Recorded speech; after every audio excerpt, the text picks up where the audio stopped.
Bonjour à tous, bienvenue sur ce webinaire. On va attendre encore une petite minute, le temps que les dernières personnes se connectent, et on lancera le webinaire.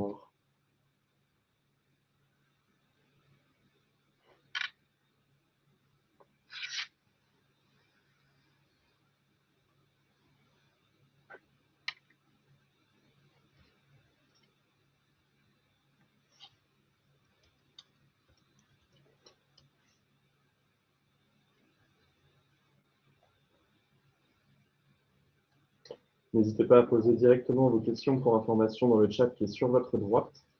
Donc on les conservera soit pour la fin, soit directement pendant l'intervention. Donc n'hésitez pas à les poser en live. Ça rendra ce webinaire un peu plus dynamique.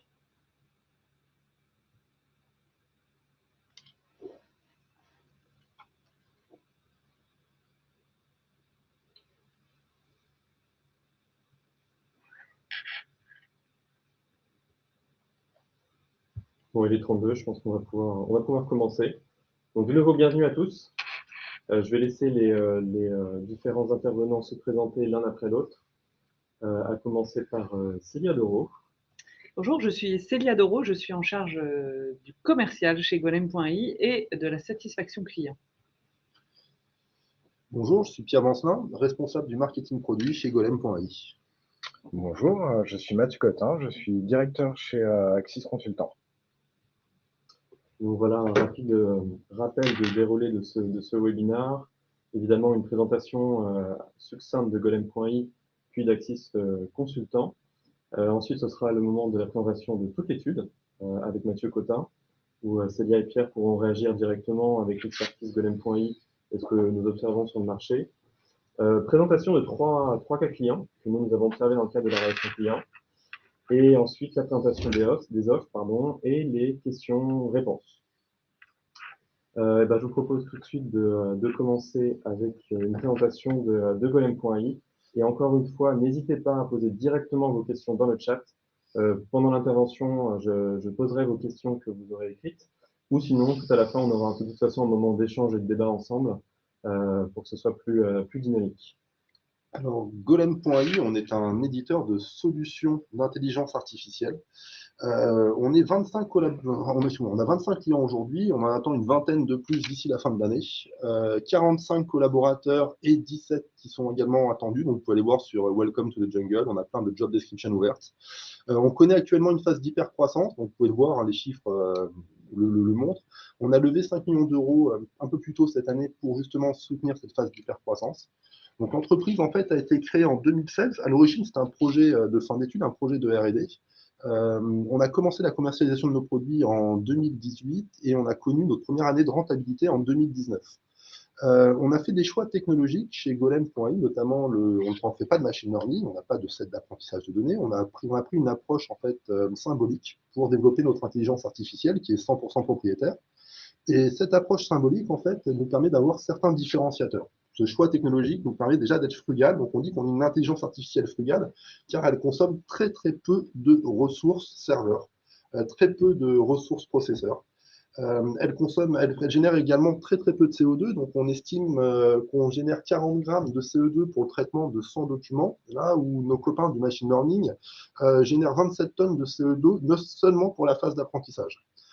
Par ailleurs, ce choix technologique nous permet une vraie flexibilité dans le déploiement, c'est-à-dire qu'on est effectivement une solution cloud, mais on est tout à fait déployable on-premise dans vos locaux, sur vos serveurs. On parle également d'une solution éthique parce que notre IA symbolique n'a pas besoin d'entraînement, donc on n'a pas besoin de taguer des données, de les capturer.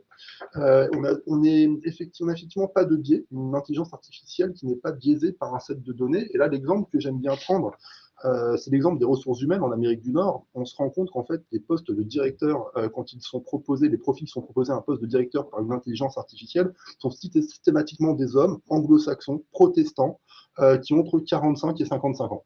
Ce qui est tout à fait normal parce qu'historiquement, les postes de direction en Amérique du Nord étaient pourvus par des hommes anglo-saxons protestants entre 45 et 55 ans. Donc en fait, l'intelligence artificielle dans le machine learning, elle va reproduire un peu les biais du set de tests qu'on lui a intégré au départ. On a également une explicabilité, et ça, c'est un des gros points forts de notre intelligence artificielle, puisqu'elle est symbolique, elle n'est pas basée sur une approche statistique. On est capable de réexpliquer très simplement tous les choix qui ont été faits par notre intelligence artificielle. Par ailleurs, on a une approche multilingue par défaut. On supporte aujourd'hui 24 langues. On aurait un effort vraiment minime pour implémenter une nouvelle langue. C'est le choix de l'IA symbolique qui nous permet ça. On n'a pas d'apprentissage de nouvelles langues, donc on a simplement à réinjecter un dictionnaire, simplement injecter quelques règles grammaticales pour pouvoir implémenter une nouvelle langue. Et on peut très très bien la faire fonctionner sur des langues qui n'existent pas vraiment, comme le Klingon, si vous êtes fan de Star Trek, ou l'elfique, si vous connaissez Tolkien. Voilà, donc c'est vraiment concrètement les 5 points qui font de Golem une intelligence artificielle vraiment différenciante sur le marché aujourd'hui. Et je vais laisser la main à Mathieu. Merci. Donc voilà, Axis Consultant en quelques chiffres et quelques mots. Donc on est un cabinet de conseil en management et en organisation.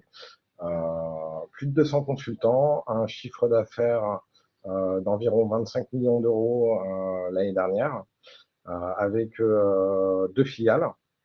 Une filiale spécialisée dans le travel management et une filiale spécialisée sur les technologies SAP.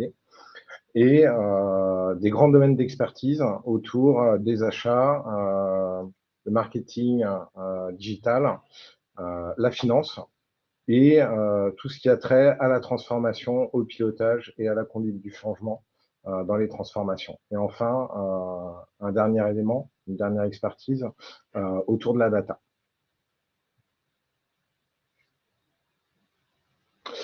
Si on rentre maintenant dans le cœur de l'étude, voilà, juste pour vous donner un petit panorama du panel des répondants à cette étude sur les services clients à l'ère de l'IA. Voilà, on a la représentativité du marché, une grosse moitié de répondants sur du B2B, un gros tiers sur du B2C et le reste sur ce qu'on appelle le B2B2C, donc plutôt l'intermédiation entre le producteur et le consommateur final. Et en termes de secteur d'activité, on a tous les secteurs avec sans surprise les poids lourds de la relation client, donc le commerce, la distribution, les telcos, les nouvelles technologies et les banques. Et on notera la présence aussi dans nos répondants de pure players du marché spécialisés dans les centres d'appel et de relations clients. Voilà pour vous dresser un petit panorama de qui a répondu à cette étude. Donc, pour introduire le sujet, voilà, c'est une étude qu'on mène tous les ans et ça nous permet de mesurer les tendances émergentes du marché. Là, ce qui ressort en 2021, c'est les conséquences et les enseignements tirés par les entreprises suite à la pandémie. Donc, grosse tendance. Ce que nous disent les répondants, c'est la place du service client dans les entreprises est sortie renforcée de cette crise. Les entreprises ont été confrontées à une augmentation forte, voire dans certains secteurs à une explosion des sollicitations clients.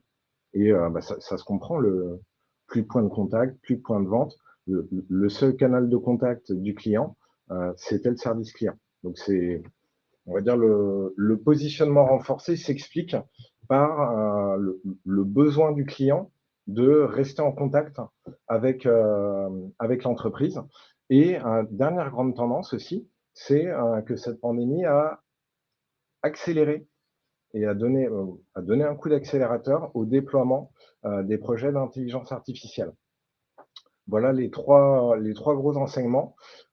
Si on regarde après dans d'autres éléments qui ressortent de l'étude, pardon.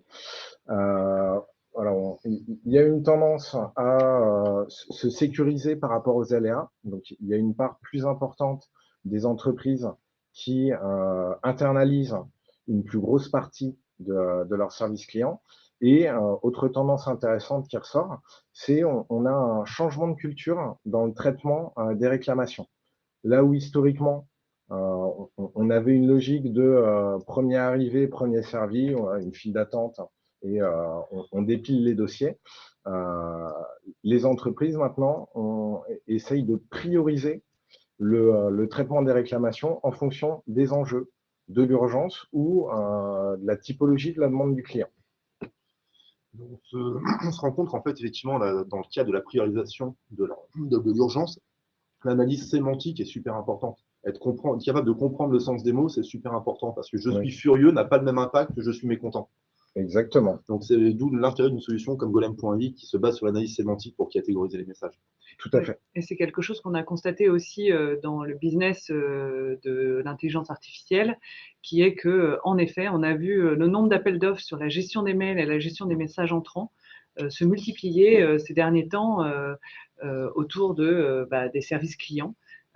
Avec effectivement, comme le disait Pierre et comme tu le disais Mathieu aussi, une part croissante d'intelligence artificielle pour être capable d'ordonnancer l'urgence de traitement des dossiers et de les envoyer à la bonne personne, parce que ce ne sont pas les mêmes personnes qui gèrent les flux, disons, classiques et très répétitifs, et les personnes qui gèrent les dossiers complexes de type mécontentement. C'est exactement ça. C'est ce qui ressort de l'étude. Si on continue maintenant. Tu passes? Ah, hop. Ça lag. Petit problème.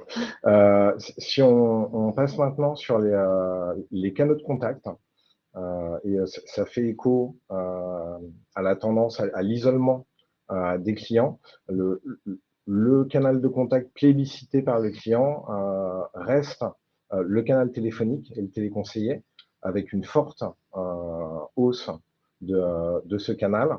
Le deuxième usage du client, ça reste sans variation par rapport à l'année précédente, le mail, et on a noté une progression significative sur le chatbot. En revanche, les canaux de contact proposés par les entreprises restent, on va dire les places du podium restent les mêmes, mais on constate l'augmentation significative de la proposition de téléconseiller, de mise en relation avec un téléconseiller en 2021. Autre élément important, au-delà des canaux proposés, des canaux utilisés, on a constaté un développement du mix canal pour une même demande client. Là où en 2020, on avait un peu moins de 10% des demandes qui passaient par des canaux différents. Là, on a doublé, on est presque à 20%. Et ça, c'est un élément important aussi pour prioriser les demandes et donner des éléments de contexte aux téléconseillers pour qu'ils puissent bien prendre en charge le dossier dans le cadre d'une réitération. L'omnicanalité, c'est effectivement quelque chose qu'on voit également se développer, notamment sur la demande, sur le traitement des demandes entrantes. On voit tout à fait effectivement l'explosion de WhatsApp, par exemple, l'explosion des réseaux sociaux. Et dans les processus qui sont mis en place par nos prospects pour répondre à ces demandes, ce qu'on revoit également, c'est que très souvent, il y a un seul conseiller face à un canal. Et on a une relation de 1 point entre le canal et le conseiller qui rend très difficile à prendre en considération les enjeux de l'omnicanalité. Oui. Et après, sur cet exemple-là, cette organisation se comprend parce que c'est pas forcément les mêmes compétences et les mêmes postures qu'on va attendre d'un conseiller qui va être en animation de réseaux sociaux. Bien sûr. Voilà, il faut réagir vite. Il faut réagir tout de suite, et un conseiller qui va traiter un appel téléphonique. Donc, cette organisation s'explique par les différences de compétences qu'il va falloir. Mais en revanche, le conseiller qui décroche pour une demande en réitération sur une demande postée sur un réseau social, c'est super important qu'il le sache. Bien sûr. Comment récupérer ces informations, les retraiter, s'assurer que le téléconseiller a toutes les informations sur son poste de travail au moment où il répond à l'appel. Effectivement, c'est très important. Donc, si on rentre un peu plus dans le détail sur la partie IA pour les services clients, ce qu'on disait, la pandémie a accéléré le déploiement et a démontré la montée en maturité des technologies. Si on regarde le top 3 du podium. Et ça fait écho à ce qu'on venait de dire. Hein, la première place du podium, c'est comment exploiter en temps réel les données du client. Comment donner la bonne information aux téléconseillers pour qu'ils répondent vite et bien, et si possible en une fois, aux clients. Donc ça, c'est la première place du podium. Et on voit que d'ici à 18 mois, en déclaratif, on est presque à 70% de déploiement sur ce type de technologie. La deuxième place du podium, c'est en lien, hein, pour mettre à disposition les bons éléments, il faut bien analyser la demande du client, bien comprendre, je vais reprendre l'exemple, hein, je suis mécontent, je suis furieux, c'est pas la même approche qu'on va avoir vis-à-vis du client. Dernière place sur tout ce qui est évitement de mise en relation avec les technologies qui tournent autour du chatbot. Voilà sur ces aspects-là. Si on revient juste sur pour faire le lien avec les parcours, l'IA dans les parcours omnicanaux, ça va permettre, et c'est ce que disent les répondants, les objectifs, c'est traiter en une fois les cas simples, éviter la mise en relation, bien escalader. Je reprends l'exemple du furieux. Pas les mêmes postures, je vais peut-être pas le router vers la même équipe. La contextualisation pour que le téléconseiller réponde bien. Si on passe aux apports, en lien avec la montée en maturité, ce qui apporte le plus de satisfaction aux entreprises utilisatrices, c'est tout ce qui va être voicebot, voire de l'assistant virtuel pour les téléconseillers, avec 100% de satisfaction, ce qui est notable. Tout ce qui a trait au chatbot, avec 6 fois plus de satisfaits que d'insatisfaits, et tout ce qui est analyse sémantique, génération de compte rendu, potentiellement contextualisation, priorisation, qui sont offerts par ces technologies. Pardon.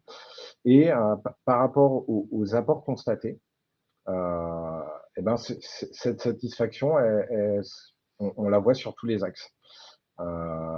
Accroissement de la productivité des agents, qui a pris la première place du podium. En deuxième place, la résolution au premier contact, le once and done. On était à 13% de satisfaction là-dessus. En 2020, on est passé à 54%, c'est énorme.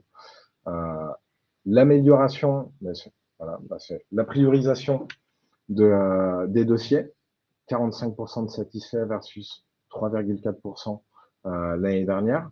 Et ce qui est aussi assez notable, surtout avec ma casquette conduite du changement et accompagnement des collaborateurs, c'est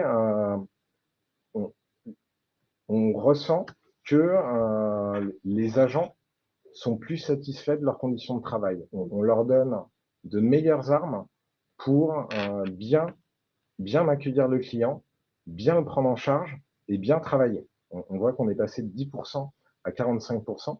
Et on parle beaucoup du téléconseiller, mais on voit les superviseurs, les managers commencent à comprendre ce que l'IA va leur apporter. Je suis superviseur, je ne vais pas tout à fait faire le même métier si je passe 2 heures le matin à analyser mon stock et à les classer et à les répartir à mes conseillers, ou si j'arrive le matin, mes conseillers ont leur liste préqualifiée et je vais pouvoir me concentrer sur mon job et accompagner mes équipes. Je pense que c'est important ce que tu dis, Mathieu, parce que d'abord, c'est une preuve de la maturité des solutions d'IA. On parle trop souvent de POC ou de MVP en IA, alors qu'on s'aperçoit que quand on y a recours, ça a des avantages qui sont absolument colossaux pour les services clients.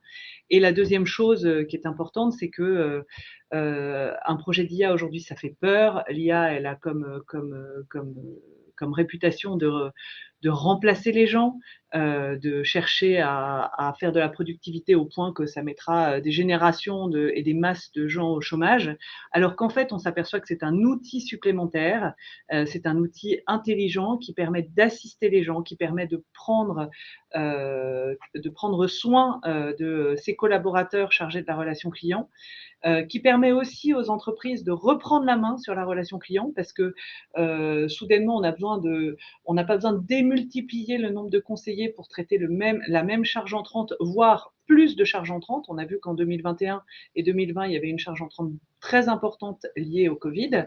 Et aujourd'hui, on a des gens qui absorbent plus de travail, puisqu'il y a plus de messages entrants, plus de clients à traiter, et qui sont néanmoins plus heureux de travailler. Donc, je pense que ça, c'est typiquement la force d'un projet technologique qui réussit, c'est-à-dire qui se met au service du conseiller au lieu de lui remplacer son boulot ou de répondre à tous les fantasmes qu'on peut avoir sur l'intelligence artificielle liée à la science-fiction.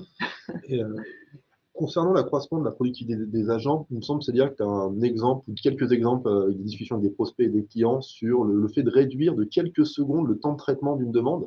Ça avait un impact considérable sur le profil. Oui, tout à fait. Enfin, ça, vous le savez tous si vous travaillez dans des services clients, mais aujourd'hui, on est à la recherche de la seconde d'amélioration dans un processus répétitif qui permet de dégager de la productivité de façon importante. Ce qu'il y a d'intéressant avec l'intelligence artificielle, c'est que c'est une vraie révolution technologique. C'est-à-dire qu'au lieu d'économiser 1 à 2 secondes, voire 3 secondes, avec de très grosses difficultés, une très grosse conduite du changement dans les services clients, et ben en fait, ce qui se passe, c'est qu'on met un outil à leur disposition qui leur permet d'avoir accès à l'information beaucoup plus rapidement, qui leur permet d'automatiser un certain nombre de réponses sur lesquelles il y a peu de valeur ajoutée, et donc de gagner non plus 1 seconde par 1 seconde, mais des dizaines de secondes dans les DMT et dans les temps de traitement des demandes clients. Donc effectivement, on est en face d'une révolution technologique dans les centres de services clients. Et pour continuer par rapport en face de ces apports, notre étude s'intéresse aussi aux difficultés rencontrées et aux freins sur ces projets. Si on regarde les éléments marquants sur les freins, on a un retournement complet des thématiques par rapport aux années précédentes. Là où historiquement vous nous répondiez à cette étude que voilà, l'IA c'est compliqué, c'est de la technique, ça coûte cher, c'est compliqué à mettre en place. Là, on n'est plus sur il reste quelques craintes là-dessus, mais ce qui ressort, c'est vraiment l'humain, la mise en place de l'IA. Qu'est-ce qui va la freiner? C'est mes conseillers ont peur. Ils connaissent pas. Ils ont peur de perdre leur boulot. Ils ont peur de changer de métier.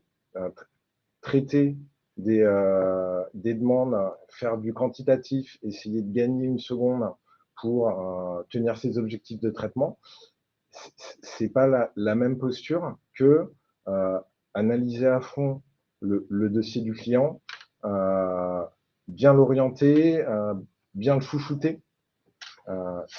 C'est pas les mêmes compétences et ça suscite des inquiétudes. Au-delà de l'humain,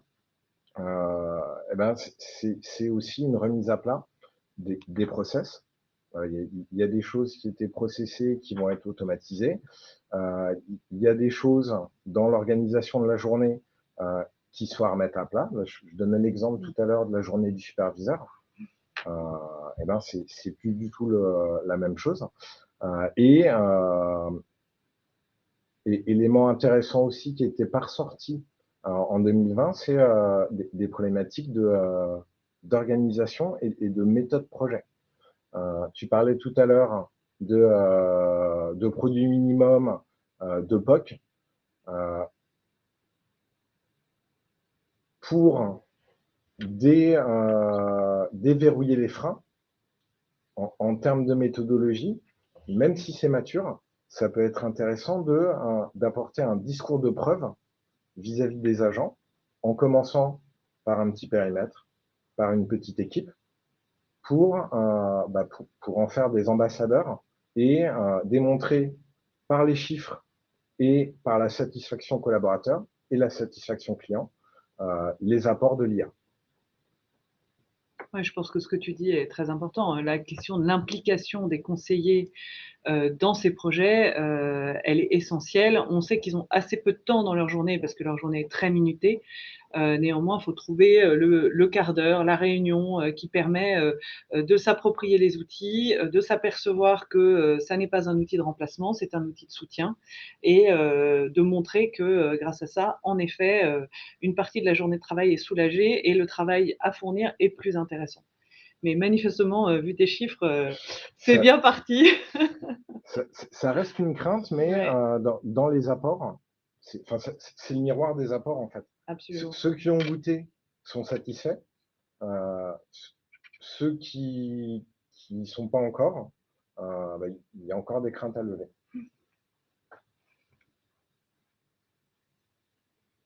Merci beaucoup Mathieu, pour toute cette présentation de cette étude. On va vous présenter maintenant quelques cas clients. Je fais un petit rappel, n'hésitez pas à poser vos questions directement dans le chat, donc on les garde soit pour la fin, soit directement en live sur cette présentation. Et il y a également un sondage sur l'intégration d'une IA dans la relation client auquel vous pouvez répondre directement sur vos onglets à droite. Et je laisse maintenant Célia présenter quelques use cases. Oui, donc on a eu envie de vous raconter des cas clients qui illustrent ce qu'a dit Mathieu et qui illustrent son étude pour ancrer qu'est-ce que ça veut dire dans la relation client, mettre un peu d'intelligence artificielle. On a commencé par le cas d'une administration qui aujourd'hui distribue une prime gouvernementale et 100 000 ménages sont susceptibles d'être concernés par la distribution de cette prime gouvernementale. Et ça demande voilà, une organisation très très importante en termes de service client pour réussir à gérer toutes ces demandes qui arrivent en général par le site internet, car tout est très fléché vers le site internet dans l'organisation de la communication autour de ça. Donc aujourd'hui, ce qu'a fait Golem, c'est s'intégrer à l'intérieur de Zendesk, qui est un outil de gestion de ticketing, et de gérer, grâce à ce qu'on appelle l'Inbox Care, qui est un de nos outils d'intelligence artificielle de gestion des messages entrants, tous ces tickets qui arrivent du site internet et tous ces tickets de demande de prime. Donc Inbox Care va analyser, lire les tickets, les analyser, les catégoriser pour 9 types de demandes clés. On ne les fait pas toutes, mais on en fait 9. Et va proposer automatiquement au conseiller un courrier type de réponse sur lequel, évidemment, lui peut ressaisir des informations en fonction du mail envoyé par le client, mais néanmoins qui prépare sa réponse. Évidemment, on exploite les formulaires de contact, on s'intègre dans les SI existants et on enrichit les SI existants avec les informations qu'on a pu recueillir dans le mail.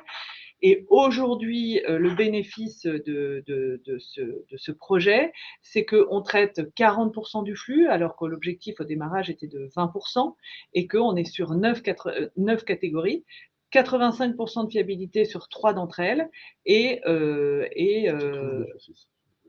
Pardon ? 82 sur 6. Et 82 sur 6, oui, il y a marqué 9, mais évidemment c'est 6, puisqu'on n'en traite que 9. Donc, on est à 82% de fiabilité sur 6 autres. Qu'est-ce que ça veut dire 82% de fiabilité ? C'est-à-dire qu'on a parfois des conseillers qui estiment que le courrier proposé n'est pas le bon, et donc ils vont changer le courrier par rapport à ce qui a été proposé. Mais pour 85% des cas, ça n'est pas le cas. Aujourd'hui, ce que disent nos clients de ce projet, c'est que c'est un projet qui a permis d'encaisser cette charge, qui permet aussi d'encaisser les pics de demande qui peuvent arriver et qui est un projet en fait qui permet de chouchouter leurs conseillers de façon à ce que les journées de travail ne soient pas épuisantes à cause de l'augmentation progressive de ces demandes de primes. Voilà, donc c'est extrêmement intéressant d'entendre qu'aujourd'hui, un projet d'intelligence artificielle, c'est un projet de chouchoutage des données des collaborateurs de cette organisation. Ensuite, on a voulu parler d'un autre cas qui est vraiment très différent, qui est dans une banque.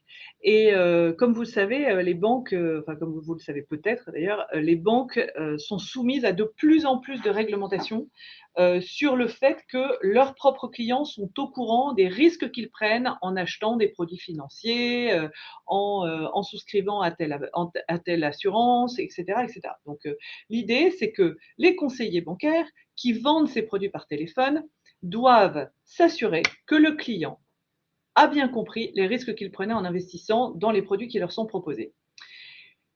C'est un travail compliqué parce qu'il faudrait mettre un surveillant derrière ou un superviseur derrière chaque conseiller pour vérifier qu'il dit bien systématiquement au client « Avez-vous bien compris les risques que vous prenez ?» et les formules posées par la conformité dans les banques.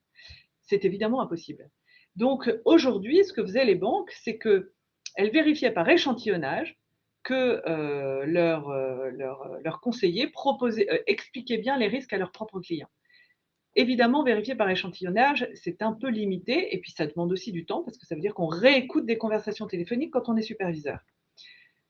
Ce que nous a demandé cette banque, dans le cadre d'un challenge innovation, c'est de faire en sorte que 100% des appels téléphoniques soient visés en matière de conformité et qu'ils puissent avoir un compte-rendu du niveau de conformité de ces appels afin de former les commerciaux qui n'arrivaient pas, ou les conseillers de clientèle qui n'arrivaient pas à suivre le script de conformité. Et donc aujourd'hui, on analyse 5 critères de conformité MIF2. Par exemple, s'assurer que le client a dit OK à l'enregistrement de l'appel, le rappel du profil de risque du client, la communication des frais bancaires, et c'est 3 d'entre eux. Et donc, on va vérifier ça sur 100% des appels, ce qui permet à la banque derrière de vérifier que ses conseillers suivent bien la réglementation. Aujourd'hui, ça permet également de réorienter le temps des superviseurs sur le coaching des ressources plutôt que sur la vérification et la réécoute en vérification des appels téléphoniques qui sont passés. Donc c'est un projet qui est en train de se généraliser en test pour l'instant sur une région de cette banque. Et puis la dernière histoire qu'on a eu envie de vous raconter, c'est une histoire qui a agrandi un peu le scope, donc c'est ça qui est intéressant. C'est qu'aujourd'hui, Manutan, qui est un de nos clients historiques, reçoit des mails de ses clients sur une boîte mail générique qui viennent de France, de Belgique, d'Angleterre, et donc évidemment de Belgique, ça veut dire flamand, ça veut dire aussi le néerlandais et ça veut dire aussi le français. L'idée, c'est que on reçoit ces mails et quand ces mails intègrent des appels d'offres, alors les appels d'offres chez Manutan, ce ne sont pas des appels d'offres au sens très littéraire du terme, ce sont des grilles de produits que les clients demandent, avec souvent des fichiers Excel ou des listes. Et le travail du commercial, c'est d'aller chercher les produits dans le catalogue et de mettre un prix en face de chaque produit, un prix et une marque en face de chaque produit demandé par le client. C'est donc un travail qui est très très long.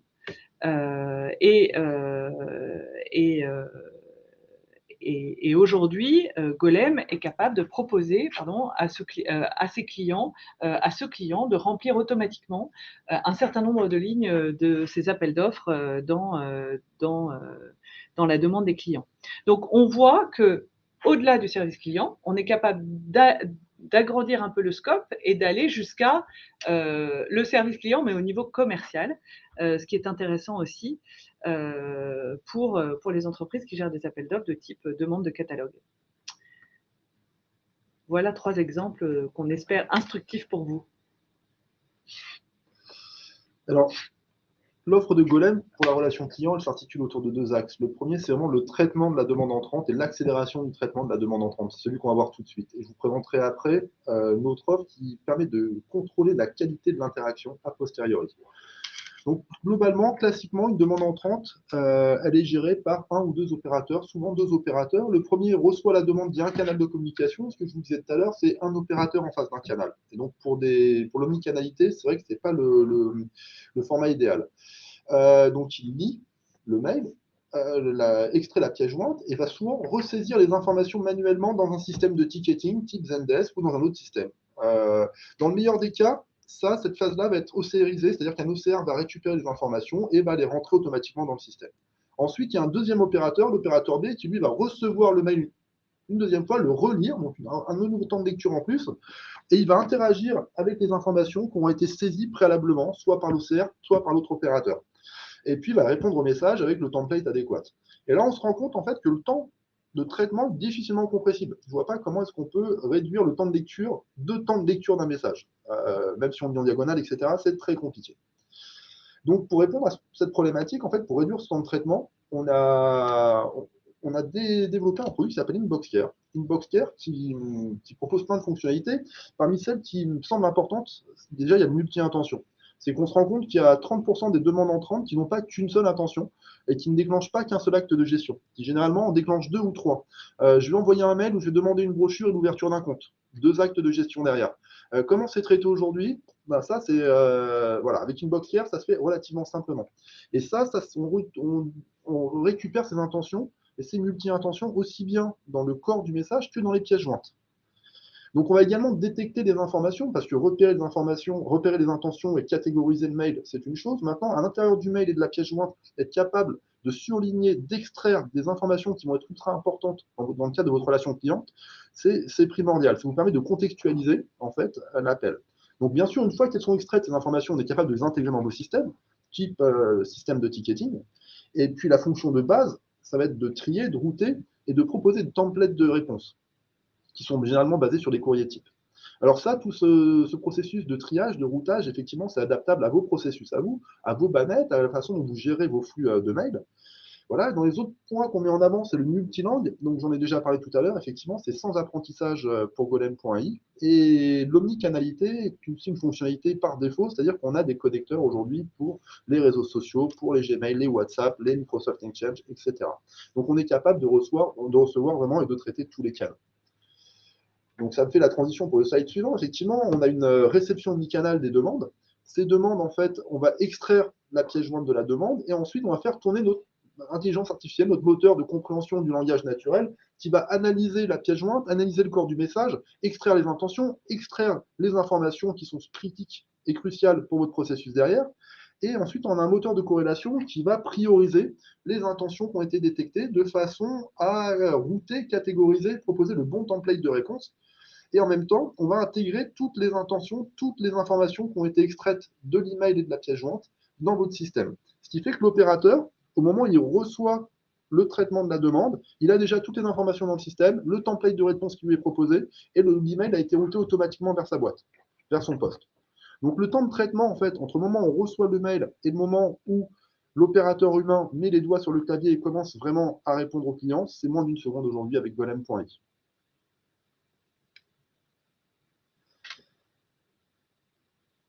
Alors derrière, vraiment, le plus concrètement du monde, comment ça fonctionne? On a un exemple très simple.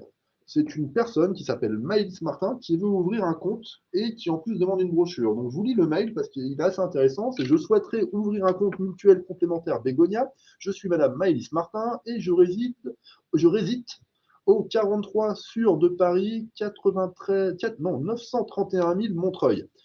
Alors là, c'est intéressant parce qu'on voit qu'il y a des fautes de saisie, des fautes de frappe, et que notre intelligence artificielle fait fi de ces fautes de frappe, donc est capable quand même d'analyser le texte malgré les fautes d'orthographe.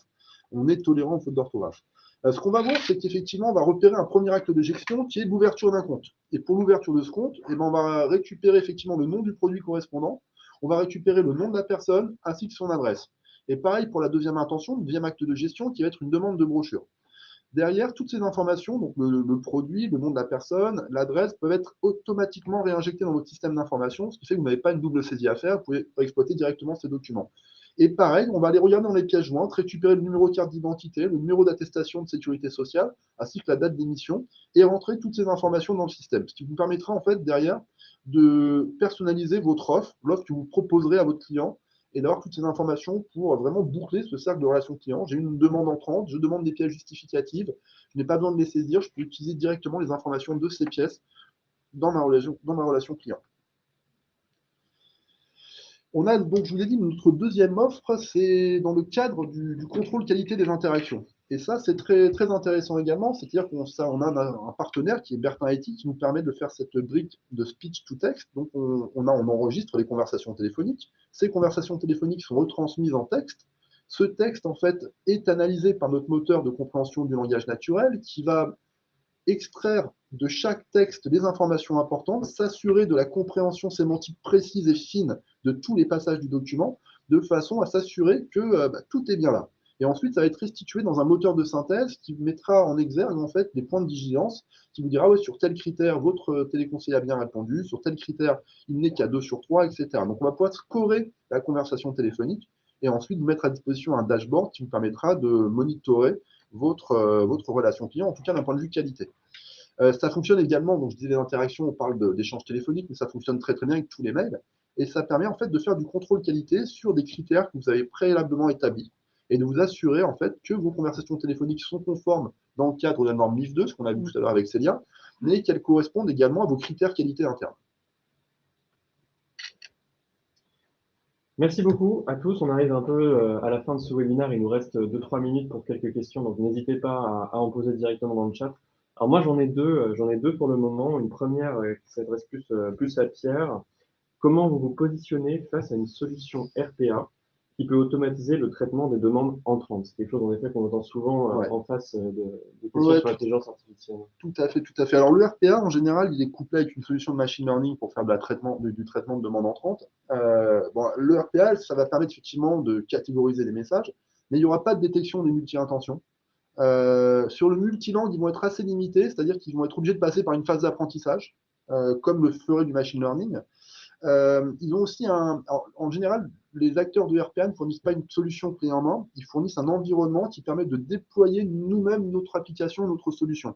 Donc, en fait, ils ne prennent pas du tout le risque de la performance de la solution. Les acteurs de RPA, ils vont vous mettre un environnement de développement entre les mains, ils vont commencer à vous facturer dès que vous aurez accès à cet environnement de développement, même s'ils disent que c'est de no-code. Et la responsabilité du succès du projet dépendra de vos équipes, mais pas de la personne qui vous a fourni la solution. Tandis que chez Golem.ai, en général, le succès du projet dépend de nos équipes et on s'engage à un succès avec vous. Voilà. Globalement, c'est comme ça qu'on se positionne par rapport au RPA. Merci Pierre. Et puis j'enchaîne quand même une question pour Mathieu Cotin. Je serais curieux si tu pouvais nous raconter un peu qu'est-ce qu'un projet d'accompagnement en fait, côté Axis. Un projet d'accompagnement, ça va être de comprendre la situation et les points de peine, les attentes du client sur son projet ou sur son organisation ou sur ses process. Accompagner le client à mettre des mots pour porter le sens de son projet. Quelle histoire je veux raconter à mes clients, quelle histoire je veux raconter à mes collaborateurs comment on met cette belle histoire en musique pour faire que le projet est un succès et que les collaborateurs y adhèrent. L'adhésion des collaborateurs et des managers, c'est ce qui va faire que ça va marcher ou ça va marcher moins bien, voire marcher pas du tout. Merci Mathieu. C'est vrai que si je résume un peu le contenu de cette conférence, la conclusion qu'on peut donner, c'est que l'objectif premier est de remettre l'humain au cœur de tous ces process. On l'a vu beaucoup dans l'étude que tu as présentée Mathieu et un peu dans les use cases qu'on connaît bien nous chez Golem.ai. On arrive à la fin de ce webinaire. Merci à tous vraiment pour votre participation. Merci Mathieu d'avoir présenté toute l'étude qui est également téléchargeable. Vous avez les contacts qui sont affichés directement sur la slide. Si vous souhaitez nous contacter directement, n'hésitez pas. Il y aura des communications également pour vous partager la vidéo de ce webinaire si vous souhaitez la revoir dans un second temps. Et puis en tout cas, je vous souhaite à tous une très bonne journée. Merci à vous trois d'être intervenus et puis à bientôt. Au revoir. Au revoir, merci.